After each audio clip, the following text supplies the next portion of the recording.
నమస్కారం BS9 news కి స్వాగతం హెడ్లైన్ చూద్దాం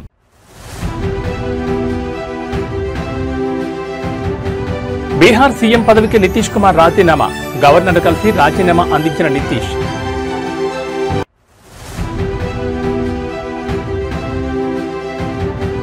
సౌదీ అరేబియాలో భారత యాత్రికుల బస్సుకు ప్రమాదం డీజిల్ ట్యాంకర్ను ఢీకొనడంతో 42 మంది సజీవ దహనం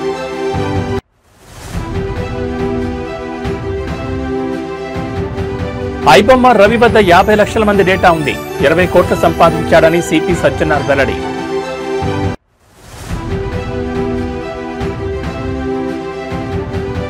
అల్లూరులో మరో ఆశ్రమ పాఠశాలలో ఫుడ్ పాయిజన్ బారిన పడిన 22 మంది బాలికలు ఇక డీటెయిల్స్ చూస్తే బీహార్ ముఖ్యమంత్రిగా నితీష్ కుమార్ కొనసాగుతారని బీహార్ బీజేపీ అధ్యక్షుడు దిలీప్ జైస్వాల్ ప్రకటించారు 10వసారి ముఖ్యమంత్రిగా ప్రమాణ స్వీకారం చేయనున్న నితీష్ కుమార్ కు ఆయన శుభాకాంక్షలు తెలిపారు ఈ నెల 20వ తేదీన పాట్నా గాంధీ మైదానంలో నితీష్ కుమార్ ప్రమాణ స్వీకారం చేయనున్నట్లు ప్రకటించారు అనంతరం నితీష్ కుమార్ సీఎం పదవికి రాజీనామా చేసి గవర్నర్ ఆరిఫ్ మహమ్మద్ ఖాన్ కు రాజీనామా పత్రాన్ని కేబినెట్ రద్దు తీర్మానాన్ని అందించారు నితీష్ కుమార్ రాజీనామాను గవర్నర్ ఆమోదించారు తదుపరి ప్రభుత్వం ఏర్పాటయ్యేంత వరకు నితీష్ కుమార్ ఆపద్ధర్మ ముఖ్యమంత్రిగా కొనసాగుతారని గవర్నర్ తెలిపారు రేపు ఉదయం 10 గంటలకు బీజేపీ శాసనసభ పక్ష సమావేశం జరగనుంది ఈ సమావేశంలో ఎమ్మెల్యేలు పార్టీ శాసనసభ పక్ష నేతను ఎన్నుకోనున్నారు అనంతరం ఎమ్మెల్యేలంతా ఏకగ్రీవంగా కూటమి తరపున సీఎంగా నితీష్ ని ఎన్నుకోనున్నారు కాగా ఇటీవల బీహార్లో జరిగిన అసెంబ్లీ ఎన్నికల్లో ఎన్డీఏ కూటమి 202 స్థానాలు గెలిచింది ఈ ఎన్నికల్లో మహాగఠబంధన్ కూటమి ఘోర పరాజయాన్ని చవిచూసిన విషయం తెలిసిందే బీజేపీకి గెలుపు అసాధ్యమనుకున్న అలీనగర్లో 25 ఏళ్ల మైథిలి ఠాకూర్ గెలవడం అందరినీ ఆశ్చర్యానికి గురిచేసింది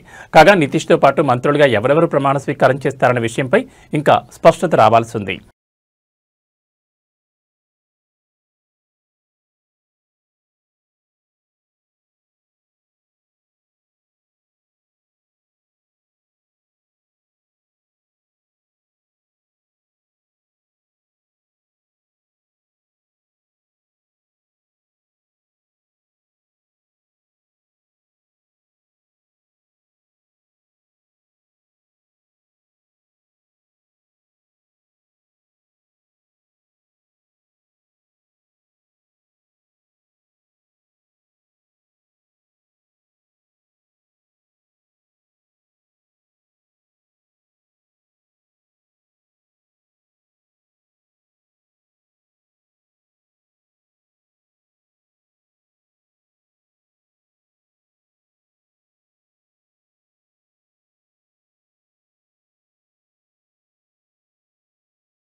సౌదీ అరేబియాలో జరిగిన ఘోర రోడ్డు ప్రమాదంలో 42 మంది భారత యాత్రికులు ప్రాణాలు కోల్పోయారు యాత్రికులతో ప్రయాణిస్తున్న బస్సును డీజిల్ ట్యాంకర్ ఢీకొట్టడంతో మంటలు చెలరేగి వారంతా సజీవ దహనమయ్యారు ఈ ఘటనలో మరణించిన వారిలో ఎక్కువ మంది హైదరాబాద్ నగరానికి చెందిన వారే ఉన్నట్లు ప్రాథమిక సమాచారం అందుతోంది పవిత్ర మక్కా యాత్రను ముగించుకుని యాత్రికులు బస్సులో మదీనా నగరానికి బయలుదేరారు ఈ క్రమంలో వారి బస్సును ఎదురుగా వస్తున్న డీజిల్ ట్యాంకర్ బలంగా ఢీకొట్టింది దీంతో ఒక్కసారిగా మంటలు చెలరేగి బస్సు మొత్తం వ్యాపించాయి ప్రమాద తీవ్రతకు బస్సులో ఉన్న ప్రయాణికులు బయటకు రాలేకపోయారు ఈ దుర్ఘటనలో 20 మంది మహిళలు 11 మంది చిన్నారులు సహా మొత్తం 42 మంది అక్కడికక్కడే మరణించినట్లు ఆంగ్ల మీడియా కథనాలు వెల్లడించాయి ప్రమాద విషయం తెలియగానే సౌదీ అధికారులు సహాయక చర్యలు చేపట్టారు మృతుల వివరాలను గుర్తించే పనిలో నిమగ్నమయ్యారు ఈ విషాద ఘటనతో వారి కుటుంబ సభ్యులు తీవ్ర ఆందోళనకు గురవుతున్నారు ఈ ఘటనపై పూర్తి వివరాలు ఇంకా తెలియాల్సి ఉంది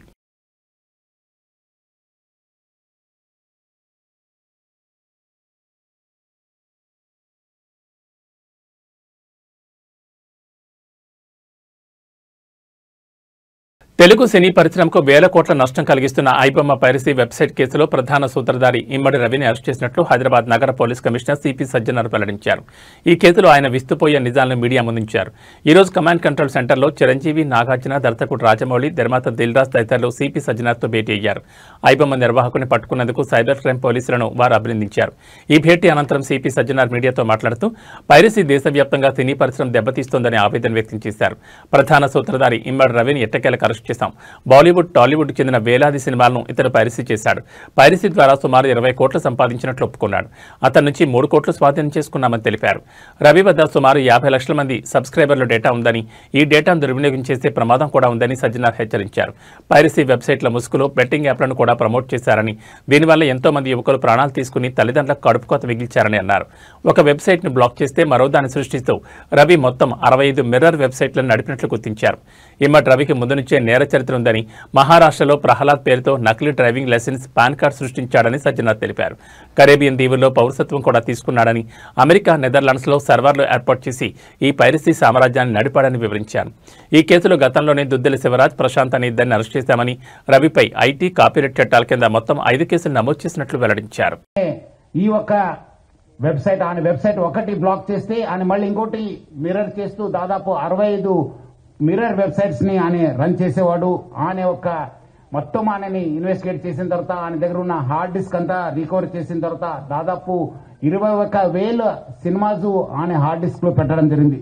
మొత్తము పాత ఫిలిమ్స్ అయిన గాడ్ ఫాదర్ మీ అందరు కూడా తెలుసు, చారిత్రాత్మక ఐతిహాసిక ఫిలిం అయిన గాడ్ ఫాదర్ అంటే 1972లో ప్రొడ్యూస్ అయిన ఆ మూవీ నుంచి మొన్న వచ్చిన ఓజీ మూవీ దాకా కూడా ఆయన దగ్గర ఈ ఒక్క హార్డ్ డిస్క్ లో ఉండడం మనము చూశాను. మొత్తము బాలీవుడ్, టాలీవుడ్ అందరు కూడా ఈయన చాలా మూవీస్ ఆయన దగ్గర ఉంది, చాలా నష్టం జరగడం జరుగుతుంది.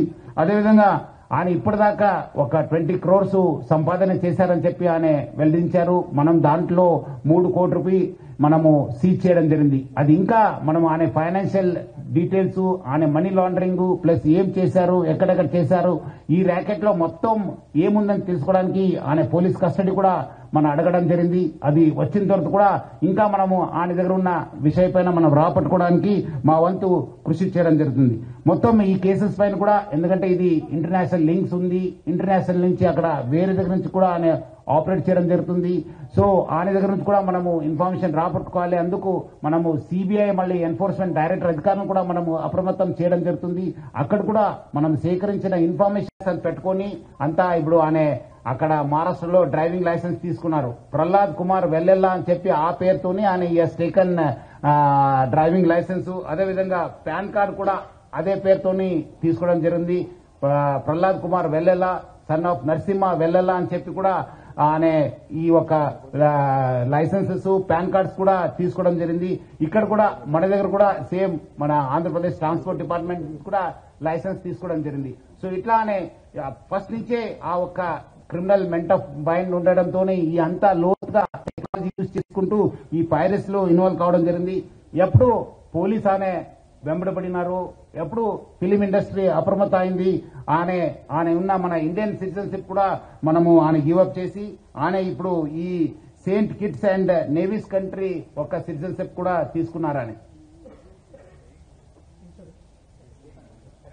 Saint Kitts and navies country Caribbean islands లో ఉన్న ఈ ఒక్క కంట్రీని ఆయన తీసుకున్నారు.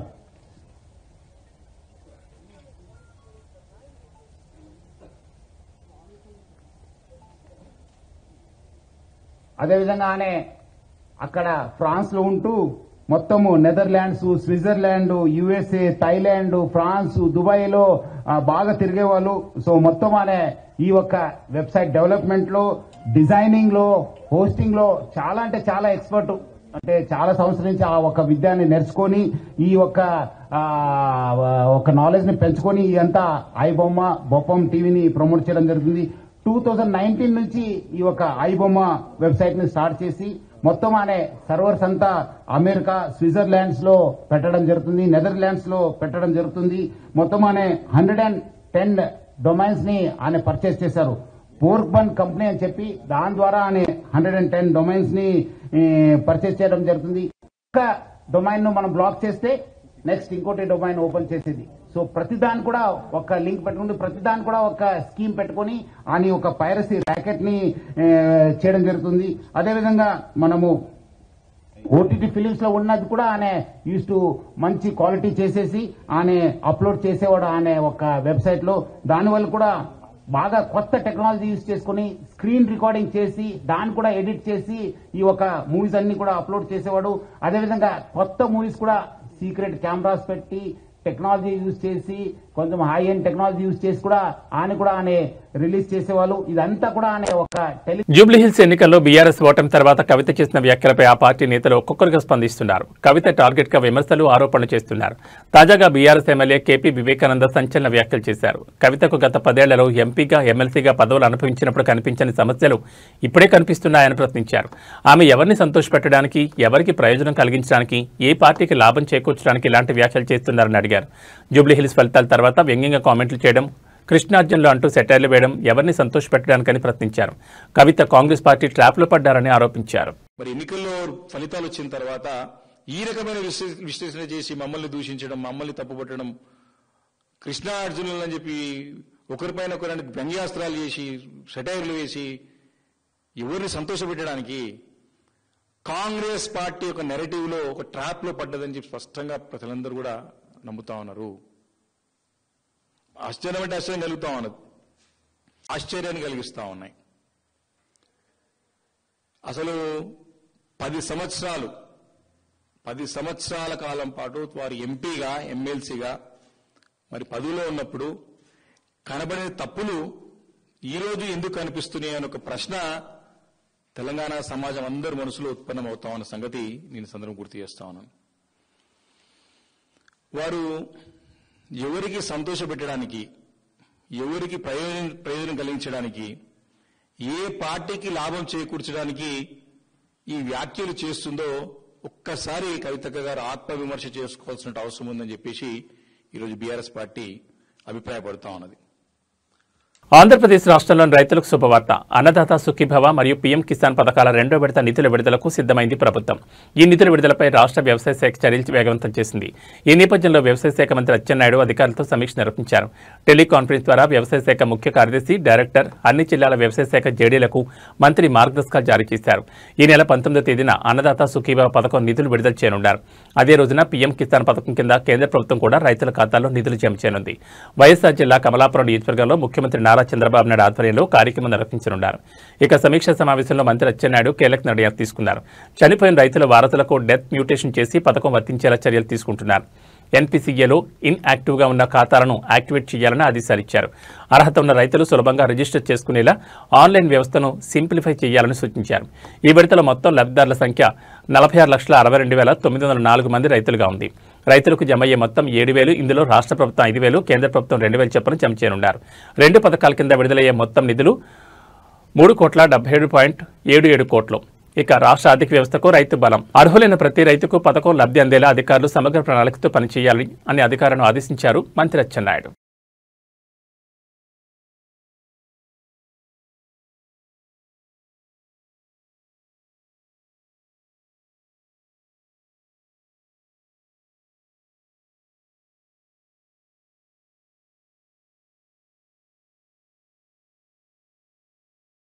మద్యం కేసులో నిందితులైన చెవిరెడ్డి భాస్కర్ రెడ్డి, వెంకటేష్ నాయుడు బెయిల్ పిటిషన్ను విజయవాడ ఏసీబీ కోర్టు ఇవాళ విచారించింది. తదుపరి విచారణను రేపటికి వాయిదా వేసింది. ఈ కేసులో చెవిరెడ్డి భాస్కర్ రెడ్డి A38 కాగా వెంకటేష్ A34గా ఉన్నారు. గత ఎన్నికల సమయంలో మద్యం ముడుపుల సొమ్మును ఓటర్లకు పంచారనే ఆరోపణలతో వీరిపై కేసు నమోదైంది. ప్రస్తుతం నిందితులు విజయవాడ జిల్లా జైల్లో జ్యుడిషియల్ రిమాండ్ ఖైదీలుగా ఉన్నారు. గతంలో కూడా పలుమార్లు బెయిల్ కోసం నిందితులు ప్రయత్నించినప్పటికీ కోర్టు వాటిని తిరస్కరించింది. దీంతో మరోసారి నిందితులు బెయిల్ కోసం పిటిషన్ దాఖలు చేశారు.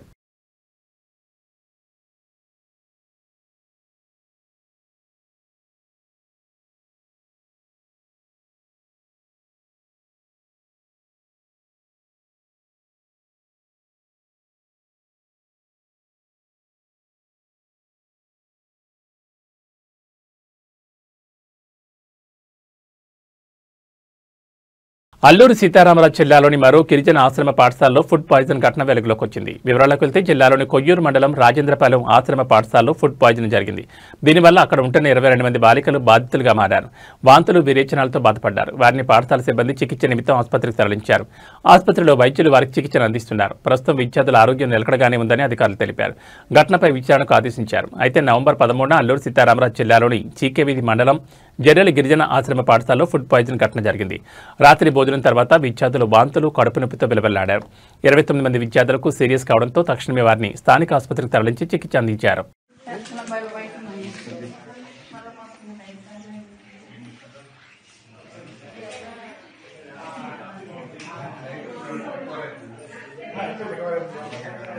మీ అమ్మాయి కూడా ఉందా రాని ఈ అమ్మాయి లేదు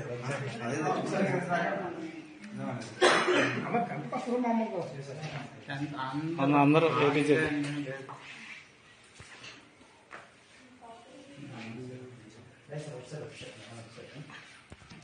డిజిటల్ అరెస్ట్ మోసాలపై సినీ నటుడు నాగార్జున సంచలన విషయం వెల్లడించారు. తమ కుటుంబంలోనూ ఒకరు ఈ మోసగాళ్ల బారిన పడ్డారని, 2 రోజుల పాటు ఇంట్లోనే నిర్బంధానికి గురయ్యారని తెలిపారు. విషయాన్ని పోలీసుల దృష్టికి తీసుకెళ్లేలోపు మోసగాళ్లు తప్పించుకున్నారని పేర్కొన్నారు. ఈ మేరకు సోమవారం హైదరాబాద్ సిపి సజ్జనార్తో భేటీ తర్వాత జరిగిన మీడియా సమావేశంలో నాగార్జున ఈ వివరాలు వెల్లడించారు. ఐ రిమెంబర్ మా ఇంట్లో కూడా, మా ఫ్యామిలీలో కూడా just about 6 months back 7 months back ఇదే జరిగింది. ఆల్మోస్ట్ ఇంట్లో ఫ్యామిలీ మెంబర్ని ఒక డిజిటల్ అరెస్ట్లో ఆల్మోస్ట్ 2 days పెట్టారు. ఇదే సేమ్ ఒక ఆర్గనైజేషన్ ఇస్ డన్. సో వాళ్ళు ట్రాక్ చేస్తారు, వీక్నెస్ చూసుకుంటారు, ఎలా పట్టుకోవాలి, వీళ్ళని ఎలా చేయాలి అని చేసి, and they have all the details, credit card account details, everything. And కేవలం మనం తెలియకుండా ఏదో ఒక వెబ్సైట్ ఏదో దొరికింది, ఇది ఇంట్రెస్టింగ్గా ఉందని చెప్పి వెళతాం. ఇది సినిమాలు చూపించడం అనేది it is a big trap. అది వాళ్ళకేదో మీకు ఫ్రీగా సినిమాలు చూపించాలని కాదు, వాళ్ళకి దీని వెనకాల చాలా పెద్ద ప్లాన్ ఉంది. To make thousands of crores. This 20 crores అన్న సజ్జనార్ గారు అన్నది is a very small amount వాళ్ళకి. అండ్ 3 కోట్లు దొరికిందన్నారు, నాకు తెలిసి వాళ్ళకి జస్ట్ చేంజ్ అది. సో అండ్ నేను ఇంట్లో అప్పుడు మా family member had to approach the police. నాకు ఇలా జరుగుతుంది అంటే ఇమీడియట్గా when police came on line వచ్చినగానే వాళ్ళు 1 సెకండ్లో మాయమైపోయారు. వాళ్ళని ట్రేస్ చేయడం కూడా కుదరలేదు. తర్వాత అంత పకడ్బందీగా ఉన్నారు. సో తిరుమల శ్రీ వెంకటేశ్వర స్వామివారిని మెగా హీరో సాయి ధరమ్ తేజ్ దర్శించుకున్నారు. ఇవాళ ఉదయం వీఐపీ బ్రేక్ సమయంలో ఆయన శ్రీవారి సేవలో పాల్గొని మొక్కులు తీర్చుకున్నారు. స్వామివారి దర్శనం అనంతరం రంగనాయక మండపంలో వేద ఆశీర్వచనంతో అధికారులు తీర్థప్రసాదాలు అందజేశారు.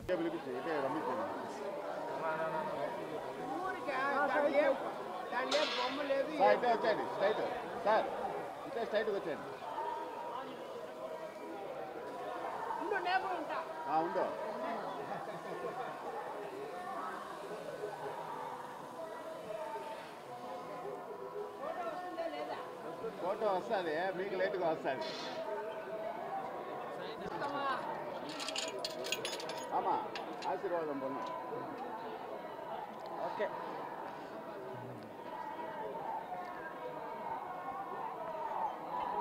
చూసుకుందా.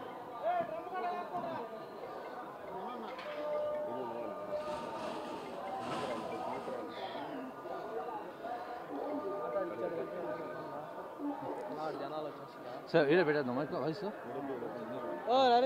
జనాలు వచ్చేస్తారా అవన్నీ అడగకూడదు.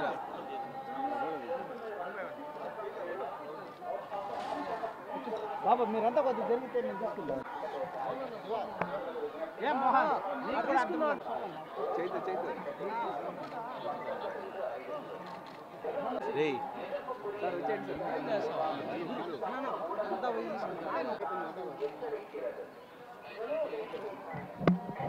వచ్చాడు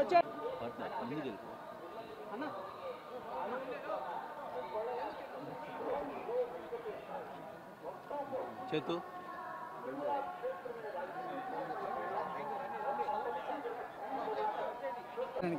ఓకే సార్, మీరు కొంచెం సైడ్ రండి సార్.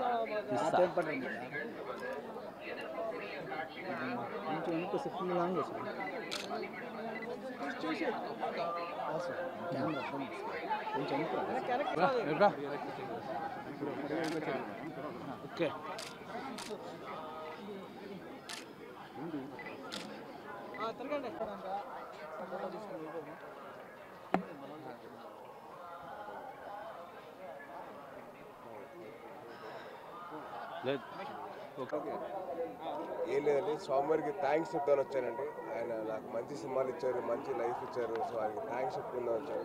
ఆయనకి కృతజ్ఞతలు చెప్పుకొని మళ్ళీ మాకు మంచి జీవితం రావాలి. అండ్ అలాగే కొత్త సంవత్సరం వస్తుంది, సో ఆయనకి బ్లెస్సింగ్స్ తీసుకుందాం వచ్చాను. Thank you. నెక్స్ట్ ఇయర్ సంబర్లో ఏటిగట్టు సినిమా వస్తుందండి. దాంతో నెక్స్ట్ ఇయర్ ఉంటుంది కదండి. అదే నెక్స్ట్ ఇయర్ ఉంటుందండి. నెక్స్ట్ ఇయర్ కలియుగ ప్రత్యక్ష దైవం తిరుమల శ్రీ వెంకటేశ్వర స్వామివారిని ప్రేమంటే మూవీ టీం దర్శించుకున్నారు. వీఐపీ విరామ సమయంలో స్వామివారి సేవలో పాల్గొని మొక్కులు చెల్లించుకున్నారు. దర్శనానంతరం వీరికి రంగనాయకుల మండపంలో వేద పండితులు వేదాశీర్వచన అందించగా ఆలయ అధికారులు తీర్థప్రసాదాలు అందించారు. ఇద్దరు పక్క పక్కన వచ్చాయండి. మేడం మీరు పక్క పక్కన వచ్చాయండి.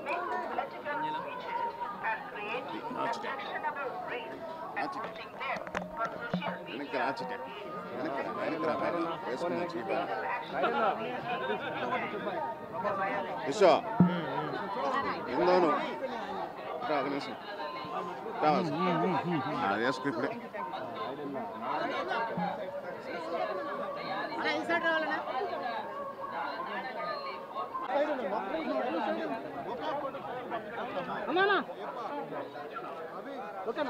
తీసుకొచ్చాను సార్.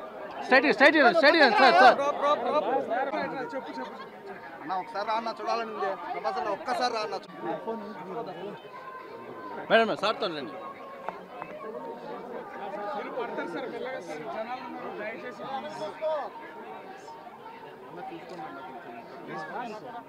మాకు అలవాటే, మీరు రండి నాకు సార్.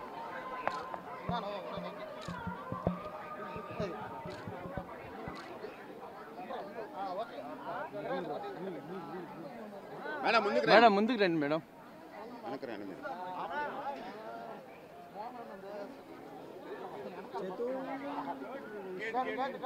తీమని చెప్పు.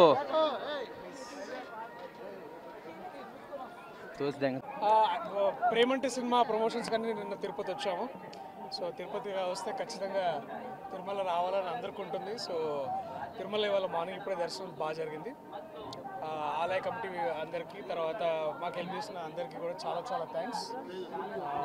చాలా బాగా జరిగింది. Thank you so much. Projects next ఒకటే ప్రేమంటే 21వ తారీఖు రిలీజ్ కాబోతుంది. అన్ని తెలుగు రాష్ట్రాల్లో అలాగే ఓవర్సీస్ మొత్తం ప్రపంచవ్యాప్తంగా రిలీజ్ కాబోతుంది. సో స్వామి బ్లెస్సింగ్స్ ఎంత అవసరమో మీ బ్లెస్సింగ్స్ కూడా మాకు అంతే అవసరం. So thank you so much మాకు సపోర్ట్ చేస్తున్నందుకు ఇప్పుడు దాకా. ఇక మీదలో కూడా మమ్మల్ని సపోర్ట్ చేస్తారని ఆశిస్తున్నాను. నవంబర్ మా మూవీ ప్రేమంటే రిలీజ్ అవుతుంది. ఒక మంచి ఫ్యామిలీ ఎంటర్టైనర్.